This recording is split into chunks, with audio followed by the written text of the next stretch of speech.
Acara ini dipersembahkan oleh Perlahan hatiku terbelenggu, ku coba untuk lanjutkan hidup.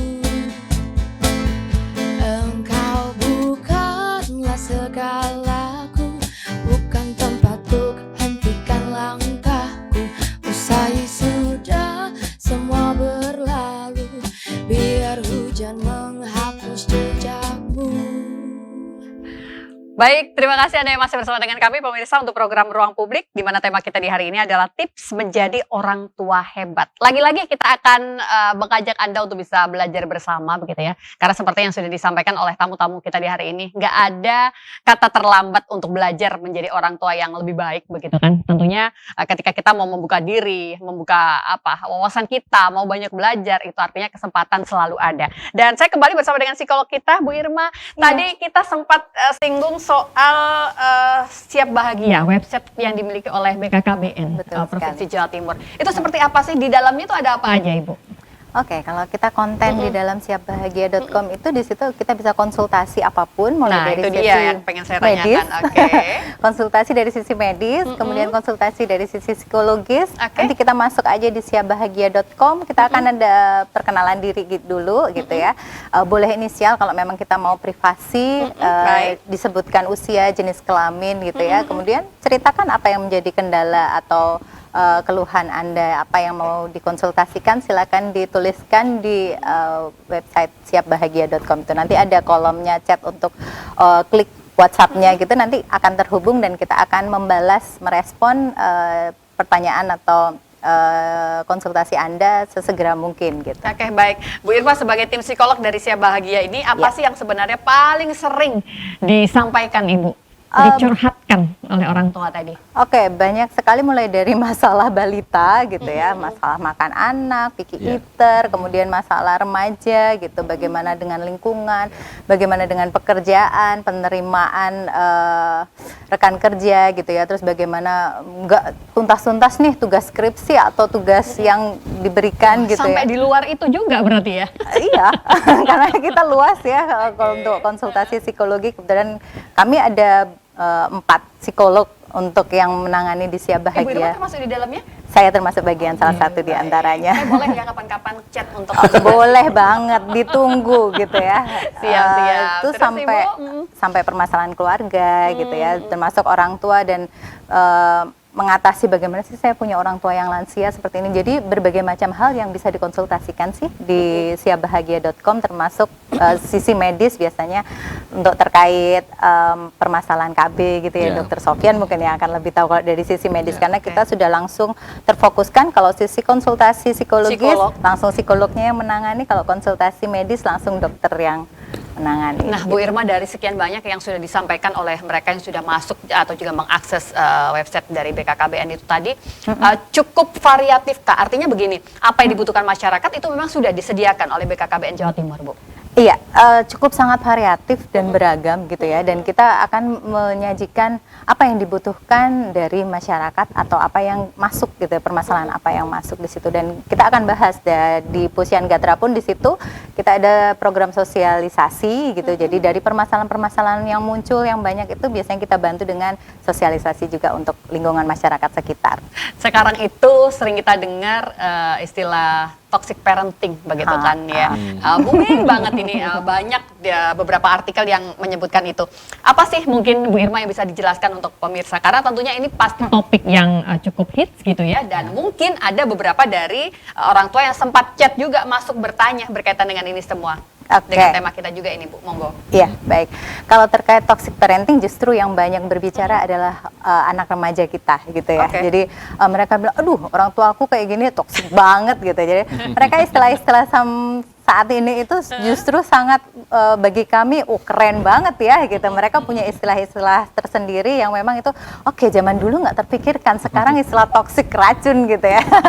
Orang tua ini punya racun-racun ternyata. Tapi memang benar bahwa toxic parenting ini munculnya istilah ini adalah sebagai penggambaran perilaku dari orang tua yang memang punya sisi negatif dan sisi positif gitu ya. Kalau dibilang toksik pasti banyak racunnya di sisi sudut pandang anak-anak remaja gitu. Oke. Tapi padahal di sisi orang tua kadang-kadang niat saya tuh begini loh, tapi bagi anak ternyata ini tidak menyenangkan, tidak membuat mereka menjadi sesuatu hal yang harusnya mereka tuh lebih tangguh, harusnya mereka lebih kuat gitu ya, tapi tidak bisa seperti itu. Makanya mereka bilang, remaja bilang, orang tua aku toksik banget, toxic parenting gitu ya, sehingga mereka menganggap, dan ini sebenarnya juga bisa menghambat pertumbuhan dan perkembangan mereka, sehingga akhirnya diistilahkan toxic parenting. Ini harus, anak-anak harus tahu bagaimana batasannya pola perilaku yang sehat dan tidak sehat yang dia terima gitu ya. Kita bisa bicara, mereka harus tahu batasannya, perilaku tidak sehat seperti apa, kemudian berpikir rasional, supaya mereka tahu nih batasannya apa sih, tujuan orang tuaku melakukan seperti itu gitu ya. Terus mereka pun juga harus menghargai diri mereka sendiri, istilahnya kita punya konsep diri yang positif, tetapi dalam batasan yang benar. Karena itu perlu komunikasi dua arah dan perlu kejujuran. Kita perlu refleksi, kenapa ya aku mendapatkan perilaku seperti ini, apa yang mereka harapkan. Jadi komunikasi dua arah yang terbuka ini diharapkan bisa menurunkan kadar mengapa orang tua dibilang toxic parenting. Oke, baik. Dokter Sofyan, kalau dari penjelasan Bu Irma ini kan jelas sebenarnya ya, ada beberapa hal yang ketika dikomunikasikan itu sebenarnya tidak sama begitu ya dengan arti yang ada. Apakah sebenarnya dari BKKBN sendiri itu Dok juga mencakup, artinya begini, tidak hanya sisi orang tuanya saja, tapi remaja kita yang menuju ke arah sana itu juga butuh persiapan dan itu juga butuh edukasi. Informasinya didapatkankah sebenarnya dari BKKBN juga? Iya, jadi betul sekali apa yang disampaikan Bu Irma ya. Oleh karena kita segmen untuk pendekatan program BKKBN saat ini lebih ke remaja terutama. Remaja, mereka yang akan mempersiapkan diri untuk menjadi orang tua. Oleh karena itu pemahaman konsep orang tua hebat itu tidak hanya pada mereka yang sudah menjadi orang tua, tapi justru mereka yang akan menjadi orang tua, kita bekali dengan konsep-konsep tentang perencanaan keluarga. Jadi bukan hanya tentang bagaimana nanti punya anak, kemudian jaraknya diatur, tapi juga bagaimana nanti ketika sudah ada putra ya atau putri, mereka bersikap, ya, mereka bertindak, itu juga penting untuk disampaikan. Itu kita sampaikan juga dari berbagai macam channel informasi ya, termasuk media sosial kami juga sering meliputi bentuknya informasi seperti iklan ya, atau mungkin lewat Zoom begitu ya, untuk terbuka, untuk webinar, itu selalu kita lakukan. Jadi gitu. Bentuk edukasinya cukup variatif ya Dok ya? Cukup variatif, ya. Dan itu memang semua lebih ditujukan pada remaja kita? Iya, gitu, betul. Ya. Oke. Untuk sebaran wilayah Dokter, di Jawa Timur sudah cukup banyakkah yang terjangkau untuk sosialisasi yang dilakukan oleh BKKBN ini Dokter? Iya, sosialisasi sudah sangat masif ya. Saat ini sampai di kecamatan pun juga sudah, ya, bahkan sampai ke desa. Dengan berbagai macam channel ya tentunya. Kalau yang di level kecamatan kita ada Balai Penyuluh KB ya. Di situ juga beberapa kali remaja-remaja kita mendapatkan informasi dan juga edukasi tentang penyiapan kehidupan berkeluarga. Oke, baik Dok. Saya coba mengakomodir apa yang ada dalam pikiran pemirsa kita. Pasti ada yang sempat berpikir begini Dok. Gampang memang ngomongnya kalau pengen jadi orang tua hebat. Prakteknya itu loh yang sulit. Nah, seperti apa Dokter Sofyan bisa memberikan paling tidak cara begitu ya? Nggak terlalu susah kok ketika kita mau dan tahu caranya. Bagaimana Dokter? Ya, jadi yang pertama tadi sudah kita singgung ya, adanya penyamaan visi itu penting. Ya, jadi sebelum menjadi orang tua atau sesaat sedang menjadi orang tua, maka antara suami dan istri ini harus punya visi yang sama. Kita mau mengarah kemana? Apakah mendidik anak kita dengan misalnya ini ya, dengan model seperti level tentara begitu, ya disiplinnya. Kalau bangun tempat tidurnya masih berantakan langsung dimarahi dan sebagainya, boleh silakan saja, asalkan itu menjadi komitmen bersama. Nah, atau mungkin dengan tipe yang lain lagi itu harus balance ya antara suami dan istri. Juga yang sangat penting adalah pada saat namanya suami istri pasti punya perbedaan ya. Nah, pada saat ada selisih pendapat itu usahakan jangan sampai berselisih pendapat di depan anak. Nah, itu penting sekali karena anak itu perekam yang sangat bagus ya. Mereka daya rekamnya, daya ingatnya itu sangat tinggi. Nah, oleh karena itu orang tua harus bisa memposisikan. Jika ada perselisihan, ya diselesaikan berdua aja, jangan melibatkan anak. Benar-benar gitu. sepakat. Ahli sejarahnya lebih kalah ibunya. Jejak memorinya ya.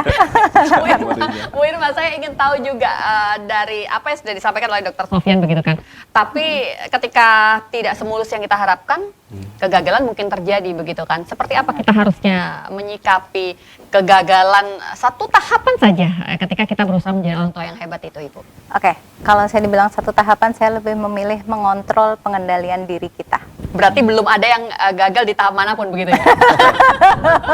Karena nggak boleh keburu-buru melabeli gagal gitu ya. Iya betul. Silakan ya. Iya, kalau kita bicara sebagai orang tua, kita harus mengenali diri, dan pengendalian diri kita pun akhirnya akan bisa mengukur atau menakar bagaimana kesadaran diri kita. Karena kalau sudah kita udah lelah, capek gitu ya, itu kesadaran menurun yang akhirnya bisa jadi sih istilahnya kalau pulang ke rumah ataupun ada di rumah aja ya, kita sebagai ibu rumah tangga misalkan, itu nanti akhirnya anak jadi imbas, yang salah inilah, yang kurang inilah, rumah bagaimana lah gitu ya. Jadi pengendalian diri terhadap kontrol diri kita, terhadap ego kita, terhadap emosional kita, itu yang harus diatur dulu untuk bagaimana kita bisa melakukan pola asuh yang baik dan bagaimana kita bisa mengasuh keluarga. Nah, dari situ kita akan bisa memulai untuk oke, saya saat ini berada di rumah, oke, saya saat ini sedang menghadapi anak saya harus bagaimana dengan anak saya, waktu yang diberikan untuk anak saya mau kita apakan nih, waktu yang kita berikan, kegiatan potensial apa yang kita harus bantu buat anak, kedekatan emosional yang seperti apa gitu, karena ada beberapa penelitian, jurnal penelitian yang tahun 2020 nih, bisa bilang gini, efek peran ibu itu sangat berpengaruh pada pola perilaku anak terhadap sisi emosionalnya. Untuk peran ayah sangat berpengaruh pada bagaimana anak mengambil keputusan atau bagaimana dia memilih sikap untuk lari atau melarikan diri dari stres gitu ya. Jadi yang pasti pola asuh ini harus dari sisi ayah dan sisi ibu, sehingga yang efektif pola asuh yang seimbang antara peran ayah dan peran ibu ini sangat dibutuhkan untuk masa anak-anak saat ini ya, dengan lingkungan yang seperti saat ini. Bu Irma, kalau ngobrol soal pola asuh yang sering terjadi begitu ya, oke lah kita punya sebuah konsep ideal bagaimana pola asuh, tapi yang lebih sering dilakukan adalah mengadopsi pola asuh lama. Jadi kita sebagai anak adopt pola asuh ibu kita begitu kan, yang itu kita turunkan pada anak-anak kita. Padahal dari segi zamannya saja jelas sudah tidak berbeda ya, betul. Bagaimana bisa dijelaskan sedikit, Bu Irma? Kita melakukan yang dibilang sekarang, istilah sekarang itu kalau jadi orang tua itu kadang-kadang punya masa inner child yang nggak tuntas gitu ya. Kalau dibilang inner child itu sangat booming sekali, selayaknya kita tadi bisa bilang istilah mereka toxic parentingnya ini.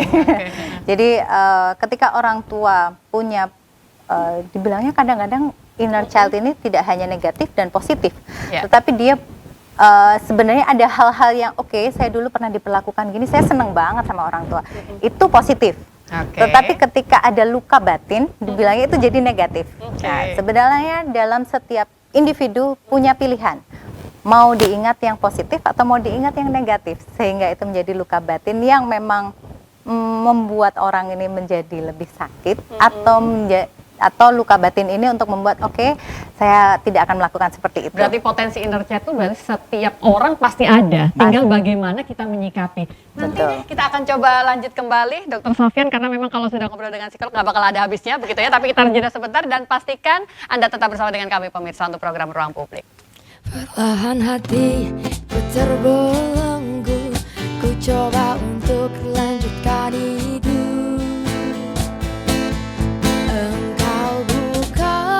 Segalaku, bukan tempat untuk hentikan langkahku. Usai sudah semua berlalu, biar hujan menghapus jejakmu.